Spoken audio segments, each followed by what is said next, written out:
24 గంటలు అట్లా ఊగకపోతే ఆ బట్టలు మడత పెట్టుకొస్తా. సరే అమ్మా. 24 గంటలు అమ్మ నాకే పనులు చెప్తుంది. అసలు ఇదేం చేస్తుందో ఏమో. రీతు, అమ్మ బట్టలు మడత పెట్టమన్నది, పెడుదుదా? ఏ మమ్మీ నీకు చెప్పింది నాకు చెప్పలే.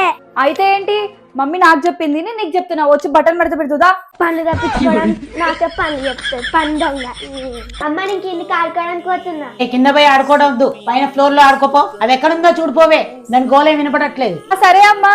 ఇది ఫ్లోర్ లో ఎక్కడ లేదు, కింద ఆడుకుంటున్నట్టుంది, దొరికింది బిడ్డ. చెల్లి ఏంటి అసలు కనిపించట్లే, అసలు ఎక్కడికి వెళ్ళింది? చెల్లి చెల్లి చెల్లి, నిన్ను మమ్మీ ఆడుకోమని చెప్తాను, ఇక్కడ ఏం పని చేస్తున్నావు? నీ మమ్మీకి చెప్తా ఆగు నీ సంగతి.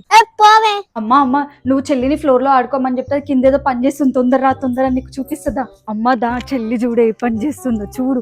నిన్ను పైన ఫ్లోర్ లో ఆడుకోమంటే ఇక్కడ ఆడుతున్నావు. ఒక కర్ర తీసుకురాబోయే, దాని పని పడతా గానీ. ముందే రెడీగా పెట్టుకుని కూర్చున్నావు నువ్వు ఒకదానివి. ఇట్రా ఇట్రా, బయటికి రా, బయటికి రా, బయటికి రా, బయటికి రా. ఉరుకుతున్నావా? ఎక్కడ పోతే ఇంట్లోకే కదా పోయేది. పద.